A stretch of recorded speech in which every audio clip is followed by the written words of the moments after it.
പ്രിയ കർഷക സുഹൃത്തുക്കളെ, കടം പ്ലാന്റിന്റെ ഏറ്റവും പുതിയ അധ്യായത്തിലേക്ക് എല്ലാവർക്കും സ്വാഗതം.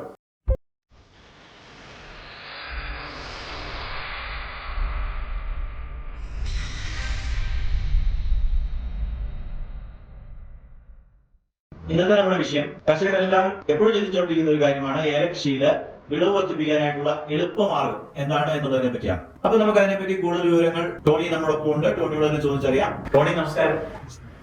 ഇന്ന് നമ്മൾ സംസാരിക്കാൻ പോകുന്ന വിഷയം ഏലകൃഷിയിൽ യഥാർത്ഥത്തില് വിളവ് വർദ്ധിപ്പിക്കാനായിട്ട് എളുപ്പമാർഗങ്ങൾ എന്തെങ്കിലും ഉണ്ടോ എന്നുള്ളതിനെ പറ്റിയാണ്. എല്ലാവരും സ്ഥിരമായി ചോദിക്കുന്ന ഒരു സംശയമാണ്, അല്ലെങ്കിൽ അവർക്ക് എല്ലാവർക്കും അറിയാനായിട്ടുള്ള ആഗ്രഹമുള്ള ഒരു കാര്യമാണ് ഏലകൃഷിയിൽ വിളവ് വർദ്ധിപ്പിക്കാനായിട്ട് എന്തെങ്കിലും എളുപ്പമാർഗങ്ങൾ ഉണ്ടോ എന്നുള്ളത്. അപ്പൊ അതിനെപ്പറ്റി കൂടുതലായിട്ട് ഒന്ന് പറയാൻ പറ്റും. ഐശാട്ടൻ ചോദിച്ച പോലെ തന്നെ പലരും ചോദിക്കാറുണ്ട്, ഈ വിളവ് വർദ്ധിപ്പിക്കാൻ വേണ്ടി എന്താണ് നമ്മൾ ചെയ്യേണ്ടതെന്നുള്ളത്. അപ്പം ഇതിനുള്ള ഒരു ഉത്തരം എന്ന് പറഞ്ഞു കഴിഞ്ഞാല്, ഈ വിളവ് വർദ്ധിപ്പിക്കുന്നതിനേക്കാളും ഏറ്റവും പ്രധാനപ്പെട്ട കാര്യം എന്ന് വെച്ച് കഴിഞ്ഞാല് വിളവ് നിലനിർത്തുക എന്നുള്ളതാണ്. നമ്മളിപ്പോ ഒരു വർഷം നമുക്ക് നല്ല രീതിയിൽ വിളവ് ലഭിച്ചു, അപ്പം അടുത്ത വർഷങ്ങളിലും ഇതേ വിളവ് തന്നെ നമ്മൾ നിലനിർത്തി മുന്നോട്ട് പോകുക എന്ന് പറയുന്നതാണ് ഏറ്റവും ചലഞ്ചിങ് ആയിട്ടുള്ള ഒരു കാര്യം. അപ്പൊ ഇത് പ്രധാനമായിട്ട് നമ്മൾ കണ്ടിരിക്കുന്ന ഒരു പ്രശ്നം എന്ന് വെച്ച് കഴിഞ്ഞാൽ, ഇപ്പം ഒരു വർഷം നമുക്ക് നല്ല രീതിയിൽ വിളവ് ലഭിച്ചു, നല്ല രീതിയിൽ നമ്മൾ പരിപാലിച്ചു കൊണ്ടുവരുന്ന ഒരു തോട്ടം. അപ്പൊ ഈ തോട്ടത്തില് നമ്മുടെ തോട്ടത്തിന്റെ ഉടമസ്ഥൻ ചില പരീക്ഷണങ്ങൾക്ക് മറ്റും തയ്യാറാവും. പരീക്ഷണം എന്ന് വെച്ച് കഴിഞ്ഞാൽ, ഞാൻ ഉദാഹരണം പറയുകയാണെങ്കിൽ, ഒരു സമയത്ത് ഹൈഡ്രജൻ പെറോക്സൈഡ്, ഈ ഹൈഡ്രജൻ പെറോക്സൈഡ് മാത്രം കൃഷിക്ക് യൂസ് ചെയ്താൽ മതി. അത് വെച്ചിട്ട് നമ്മുടെ കൃഷിയുടെ എല്ലാ കീട നിയന്ത്രണം, അതുപോലെ തന്നെ വളം, ഇതെല്ലാം നമുക്ക് മാനേജ് ചെയ്യാം എന്നുള്ള ഒരു രീതി വന്നു കഴിഞ്ഞപ്പോഴത്തേക്ക് ഈ കർഷകരെ ഹൈഡ്രജൻ പെറോക്സൈഡ് മാത്രമായിട്ട് ഉപയോഗിക്കാൻ തുടങ്ങി. അങ്ങനെ വന്നു കഴിഞ്ഞപ്പോൾ തോട്ടങ്ങളൊക്കെ നശിച്ചു പോകുന്ന ഒരു സാഹചര്യം ഉണ്ടായി. അപ്പൊ കഴിഞ്ഞ കൊല്ലങ്ങളിൽ വിളവ് ലഭിച്ചുകൊണ്ടിരുന്ന തോട്ടങ്ങളിൽ ഈ സീറോയിലേക്ക് വിളവ് കുറയുന്ന ഒരു സാഹചര്യം ഉണ്ടായി. അപ്പൊ നമ്മൾ ഏറ്റവും പ്രധാനമായിട്ടും ശ്രദ്ധിക്കേണ്ട കാര്യം എന്ന് വെച്ച് കഴിഞ്ഞാൽ, നമ്മൾ വർഷങ്ങളായിട്ട് ഏലകൃഷി ചെയ്തു വരുന്ന ആൾക്കാരാണ്. അപ്പൊ വർഷങ്ങളായിട്ട് ചെയ്തു വരുമ്പോൾ ഒരു കൊല്ലം നമ്മുടെ വരുമാനം പൂർണ്ണമായിട്ടും നിൽക്കുന്ന സാഹചര്യം ഒരിക്കലും നമ്മുടെ തോട്ടങ്ങൾ ഉണ്ടാക്കരുത്. അപ്പോൾ നമുക്കറിയാം, പല കെമിക്കലുകളും കീടനാശിനികളും അതുപോലെ തന്നെ വളപ്രയോഗവും എല്ലാം നമ്മൾ ഈ ഫീൽഡിൽ നമ്മൾ ചെയ്തുകൊണ്ടിരിക്കുന്നതാണ്. അപ്പൊ ചെയ്തുകൊണ്ടിരിക്കുന്ന അതിന്റെ റിസൾട്ട് കാര്യങ്ങളെല്ലാം നമുക്കറിയാം. അപ്പൊ നമ്മൾ ചെയ്യേണ്ട കാര്യം എന്താണെന്ന് വെച്ച് കഴിഞ്ഞാൽ, എന്തെങ്കിലും തരത്തിലുള്ള പരീക്ഷണത്തിന് നമ്മൾ മുതിരുകയാണെന്നുണ്ടെങ്കിൽ നമ്മൾ ഒരു കുറച്ച് ചെടികളിൽ മാത്രമായിട്ട് നമ്മൾ പരീക്ഷണങ്ങൾ ചെയ്ത് നോക്കുക.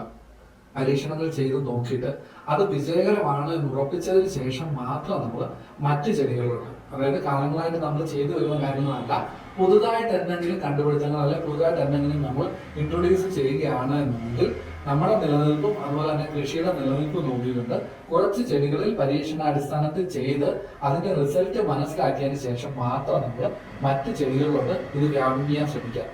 അല്ലാത്ത പക്ഷം നമ്മുടെ വരുമാനം പൂർണ്ണമായിട്ട് നിൽക്കുന്ന ഒരു സാഹചര്യത്തിലേക്ക് നമ്മൾ പോകും. അത് മാത്രമല്ല, മറ്റൊരു പ്രശ്നം എന്ന് വെച്ച് കഴിഞ്ഞാൽ, മണ്ണിന് ഇതുകൊണ്ടുണ്ടാകുന്ന ദോഷങ്ങൾ. ഹൈഡ്രജൻ പെറോക്സൈഡ് ഉപയോഗിച്ചിരുന്ന തോട്ടങ്ങളിൽ വർഷങ്ങളോളം നമ്മൾ മറ്റ് രീതിയിൽ മണ്ണിനെ പരിപോഷിപ്പിച്ചെടുക്കാൻ ശ്രമിച്ചിട്ടും നടക്കാത്ത സിറ്റുവേഷനുകളുണ്ട്. അപ്പൊ മണ്ണിന്റെ ആ ഒരു ഫലപുഷ്ടി നിലനിർത്തിക്കൊണ്ട് നമുക്ക് ദീർഘകാലം കൃഷി ചെയ്യാൻ പറ്റുന്ന രീതിയിലുള്ള കൃഷി രീതികൾ അവലംബിക്കുക എന്നുള്ളത് ഏറ്റവും പ്രധാനപ്പെട്ട കാര്യമാണ്. ചില പരസ്യങ്ങളൊക്കെ കണ്ടിട്ടുണ്ട്, ചില പ്രൊഡക്റ്റുകൾ മാത്രം ഉപയോഗിച്ച് കഴിഞ്ഞാൽ മതി, വളവും കീടനാശിനിയും ഒന്നും വേണ്ട, അത് മാത്രം ഉപയോഗിച്ച് കഴിഞ്ഞാൽ നല്ല വിളവ് ലഭിക്കും എന്നുള്ളതിനെ പറ്റി. അപ്പം അതിലെന്തെങ്കിലും വസ്തുതയുണ്ടോ യഥാർത്ഥത്തില്? ഈ കൃഷിയില് സത്യം പറഞ്ഞു കഴിഞ്ഞാല് മാജിക് ഒന്നുമില്ല. നമ്മളെ സംബന്ധിച്ച് ചെടികൾക്ക് ആവശ്യത്തിനുള്ള വളവും, അതായത് ന്യൂട്രിയൻസ് ചെടികൾക്ക് ലഭ്യമാകണം. അതുപോലെ തന്നെ ചെടികൾക്ക് ആവശ്യത്തിനുള്ള വെള്ളം, ജലം ലഭ്യമാകണം. പിന്നെ കീടനിയന്ത്രണം, രോഗനിയന്ത്രണം, ഇതാണ് കൃഷിയെ സംബന്ധിച്ച്. അതിപ്പോ ഏലകൃഷിയല്ല, മറ്റെന്ത് കൃഷിയാണെങ്കിലും കൃഷിയുടെ ബേസിക് എന്ന് പറയുന്നത് ശാസ്ത്രീയമായിട്ടുള്ള കീടനിയന്ത്രണം, രോഗനിയന്ത്രണം, ന്യൂട്രീഷൻ, ഇതാണ് ഇതിന്റെ ബേസിക് എന്ന് പറയുന്നത്. അടുത്തതെന്ന് വെച്ച് കഴിഞ്ഞാൽ കാലാവസ്ഥ. ഇത്രയും കാര്യങ്ങൾ കറക്റ്റായിട്ട് നമ്മൾ ചെയ്താൽ മാത്രമേ നമ്മൾ ഉദ്ദേശിക്കുന്ന ഒരു വിളവ് കൃഷിയിൽ നിന്നും ലഭിക്കുകയുള്ളൂ. നമ്മളിപ്പോൾ ഒരു സിംഗിൾ പ്രോഡക്റ്റ് ഉപയോഗിച്ചിട്ട് ഇതിനെല്ലാം നമുക്ക് കിട്ടും. അതായത് കീടത്തെ നിയന്ത്രിക്കാൻ ഒരു ഇത് മതി, ചെടികൾക്കുള്ള വളത്തിന് പകരമായിട്ട് ഇത് മതി, അതുപോലെ തന്നെ രോഗനിയന്ത്രണത്തിന് ഇത് മതി എന്ന് പറയുന്നത് പ്രാക്ടിക്കലി പോസിബിൾ അല്ല. നിലവിലെ സാഹചര്യത്തിൽ അങ്ങനെ ഒരു പ്രോഡക്റ്റ് ഉള്ളതായിട്ട് നമ്മൾ അറിവിക്കുന്നില്ല. അപ്പോൾ അങ്ങനെയുള്ള പരീക്ഷണങ്ങൾക്ക് നമ്മൾ മുതിരുന്നത് നമ്മുടെ വരുമാനം പൂർണ്ണമായിട്ട് നിൽക്കാനുള്ള സാഹചര്യം ഉണ്ടാക്കത്തുള്ളൂ. നമുക്ക് വരുമാനം നിലനിർത്തിക്കൊണ്ട് പോകാൻ സാധിക്കുകയില്ല. അപ്പോൾ കൃഷിയെ സംബന്ധിച്ച് യാതൊരു തരത്തിലുള്ള മാജിക്കുമില്ല. നമ്മൾ ചെടികൾക്ക് കൊടുക്കേണ്ട വളങ്ങളും കീടനാശിനികളും എല്ലാം കൃത്യമായി കൊടുത്താൽ മാത്രമേ നമ്മൾ ഉദ്ദേശിക്കുന്ന ഒരു റിസൾട്ട് ഇതിൽ നിന്ന് നമുക്ക് ലഭിക്കുകയുള്ളൂ. അപ്പോൾ ഒരു സംശയമുള്ളത്, നമ്മുടെ ശ്രദ്ധക്കുറവ് മൂലം വിളവുകൾ പോലുള്ള സാഹചര്യങ്ങൾ ഉണ്ടാവുന്നുണ്ടല്ലോ. ഈ പ്രശ്നത്തെ നമുക്ക് എങ്ങനെ പരിഹരിക്കാം? തീർച്ചയായിട്ടും നമ്മുടെ വിളവ് കുറയുന്നതിന്റെ ഏറ്റവും പ്രധാനപ്പെട്ട കാരണം എന്ന് പറയുന്നത് നമ്മുടെ തന്നെ അശ്രദ്ധയാണ്. ഇപ്പൊ ഒരു ഉദാഹരണം പറയുകയാണെന്നുണ്ടെങ്കിൽ നമ്മുടെ തോട്ടങ്ങളിൽ ഏലക്ക എടുക്കുന്ന സമയത്ത് ഇതിന്റെ വെയിറ്റ് എന്ന് പറയുന്നത് ചിലപ്പോൾ 8-1 കിട്ടുന്ന തോട്ടങ്ങളുണ്ട്, 5-1 കിട്ടുന്ന തോട്ടങ്ങളുണ്ട്. അപ്പോൾ നമ്മൾ ഈ 8-1 വെയിറ്റ് നമുക്ക് ലഭിക്കുമ്പോൾ നമ്മൾ എടുക്കുന്നതെന്ന് വെച്ച് കഴിഞ്ഞാൽ 2 റൗണ്ട് ഏലക്കാണ് ഒരുമിച്ച് എടുക്കുന്നത്. അതായത് മൂത്ത് പഴുക്കാത്ത ഏലക്ക എന്ന് പറഞ്ഞു കഴിഞ്ഞാൽ അതിന് സ്വാഭാവികമായിട്ടും വെയിറ്റിലാണ് ചെയ്യാൻ പോകുന്നത്. അപ്പൊ നമ്മൾ കൂടുതൽ ഏലക്ക എടുക്കുന്നത് കൊണ്ടാണ് നമുക്ക് ഈ 8-1 വെയിറ്റില് നമുക്ക് കായ കിട്ടുന്നത്. അപ്പോൾ ഇത് നമ്മൾ ശ്രദ്ധിച്ചു കഴിഞ്ഞാൽ മാത്രം നമ്മുടെ വിളവ് ഇരട്ടിയാകും. വളരെ സിമ്പിൾ ആയിട്ടുള്ള കാര്യമുള്ളൂ. നമ്മൾ കായ എടുക്കുന്ന സമയത്ത് നമ്മുടെ പണിക്കാരോട് പറയുക, കൃത്യമായി മൂത്ത് പഴുത്ത അല്ലെങ്കിൽ ആ രീതിക്ക് നമ്മുടെ വെയിറ്റ് എന്ന് പറയുന്നത് നമുക്കൊരു മാൻഡേറ്ററി ആയിട്ട് ഒരു 5.5 താഴെ വെയിറ്റ് നമുക്ക് കിട്ടിയിരിക്കാൻ പറ്റും.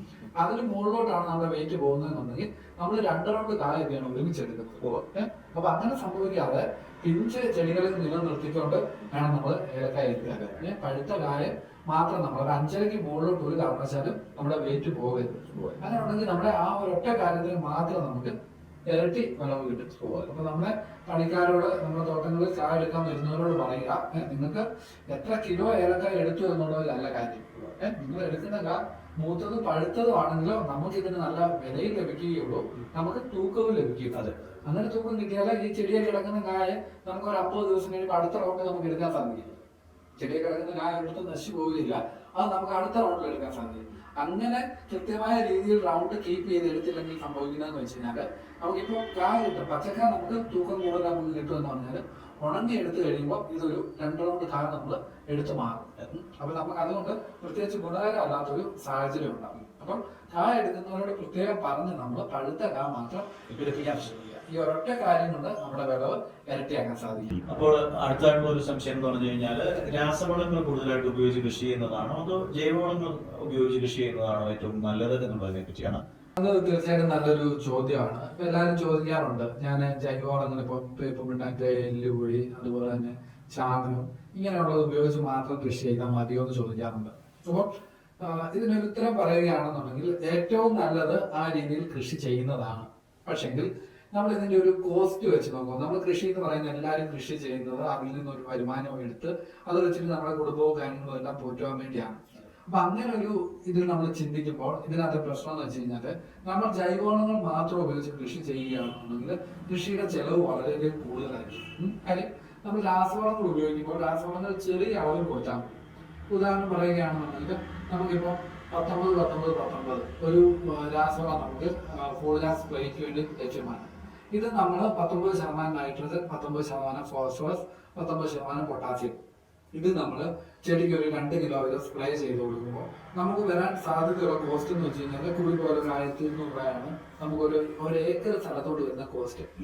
ഈ 19% നൈട്രജനും 19% ഫോസ്ഫറസും 19% പൊട്ടാസ്യവും ജൈവവളത്തിൽ നിന്ന് ലഭിക്കണമെന്നുണ്ടെങ്കിൽ നമ്മൾ വളരെയധികം ജൈവവളങ്ങൾ നൽകിയാൽ മാത്രമേ ചെടികൾക്ക് ലഭിക്കുകയുള്ളൂ. രണ്ടാമത്തെ കാര്യം എന്താ വെച്ച് കഴിഞ്ഞാൽ രാസവളങ്ങൾ നമ്മൾ ചെടിയിൽ സ്പ്രേ ചെയ്ത് കൊടുക്കുമ്പോൾ ഇത് ചെടികൾക്ക് നേരിട്ട് ആഗിരണം ചെയ്യാൻ സാധിക്കുകയും പെട്ടെന്ന് റിസൾട്ട് ലഭിക്കുകയും ചെയ്യും. എന്നാൽ ജൈവവളങ്ങൾ അത് മണ്ണിൽ ചേർന്ന് അത് ഡീകമ്പോസ് ആയി ചെടികൾക്ക് ആഗിരണം ചെയ്യാൻ കൂടുതൽ സമയമെടുക്കും. കൂടുതൽ സമയം എടുക്കുന്നതിന് മാത്രമല്ല ഇത്ര അളവ്, അതായത് രാസവളങ്ങളിലുള്ള ന്യൂട്രിയൻസിന്റെ അളവ് ഒരിക്കലും ജൈവവളങ്ങൾ ലഭിക്കുകയില്ല. അപ്പൊ നമുക്ക് ചെയ്യാൻ പറ്റുന്ന ഒരു മോഡൽ എന്ന് വെച്ച് കഴിഞ്ഞാൽ ഈ 2 മെത്തേഡുകൂടി കൂട്ടിച്ചേർത്തുകൊണ്ട്, അതായത് രാസവളങ്ങളും ജൈവവളങ്ങളൂടി കൂട്ടിച്ചേർത്തുകൊണ്ട് ഒരു സന്തുലിതമായിട്ടുള്ള ഒരു കൃഷി രീതിയായിരിക്കും നമ്മുടെ ചെലവ് കുറച്ച് നിർത്തുവാനും അതുപോലെ ദീർഘകാലം കൃഷി നമ്മൾ ചെയ്തു പോകുന്നതിനും ഏറ്റവും പ്രയോജനമായിട്ടുള്ള കാര്യം. ഒരിക്കലും രാസവളങ്ങൾ മാത്രം വെച്ചിട്ട് നമ്മൾ കൃഷി ചെയ്തു കഴിഞ്ഞാൽ അത് നമ്മുടെ മണ്ണിന്റെ ഫലപുഷ്ടിയെ ബാധിക്കും. അധിക കാലം നമുക്ക് ചെടികളിൽ നിന്ന് വിളവ് ലഭിക്കാത്ത ഒരു സാഹചര്യം ഉണ്ടാകും. ജൈവവളങ്ങൾ മാത്രം വെച്ച് നമ്മൾ കൃഷി ചെയ്യാൻ പോയി കഴിഞ്ഞാൽ കൃഷിയുടെ ചെലവ് കൂടും, കാലതാമസം ഈ ജൈവവളങ്ങൾ മണ്ണിൽ ഇറങ്ങി റിസൾട്ട് കിട്ടാനുള്ള കാലതാമസം കൂടുകയും ചെയ്യും. അപ്പോൾ ഒരു റെക്കമെൻഡേഷൻ എന്ന് വെച്ച് കഴിഞ്ഞാൽ 2 കൂടി ചേർത്ത് അതുപോലെ തന്നെ മൈക്രോബ്സ്, മണ്ണിൽ വളരുന്ന സ്യൂഡോമോണാസ്, ട്രൈക്കോഡർമ, വെർട്ടിസിലിയം, ഇങ്ങനെ പറയുന്ന മണ്ണിന്റെ ആവശ്യത്തിന് വേണ്ട മൈക്രോബ്സിനെയും കൂടി മണ്ണിലുണ്ട് എന്ന് ഉറപ്പുവരുത്തി നമ്മൾ കൃഷി ചെയ്തു പോകുന്ന കൃഷി രീതിയായിരിക്കും കർഷകരെ സംബന്ധിച്ച് ഏറ്റവും പ്രയോജനം. അപ്പോൾ ഈ ഒരു അധ്യായം എല്ലാവർക്കും തന്നെ ഇഷ്ടമായി എന്ന് വിചാരിക്കുന്നു. ഇതുപോലുള്ള നല്ല നല്ല വീഡിയോകൾക്കായി ഞങ്ങളുടെ ചാനൽ സബ്സ്ക്രൈബ് ചെയ്യുക. ഏലകൃഷിയുമായി ബന്ധപ്പെട്ട കർഷകരുടെ സംശയങ്ങൾക്ക് താഴെ കാണുന്ന നമ്പറിൽ ബന്ധപ്പെടാവുന്നതാണ്. ഈ വീഡിയോ എല്ലാവർക്കും പ്രയോജനപ്രദമായി എന്ന് തന്നെ വിശ്വസിക്കുന്നു. പുതിയ അധ്യായവുമായി വീണ്ടും കാണാം. സൈനിങ് ഓഫ് ഫ്രം കടമ പ്ലാന്റർ ഇടുക്കി.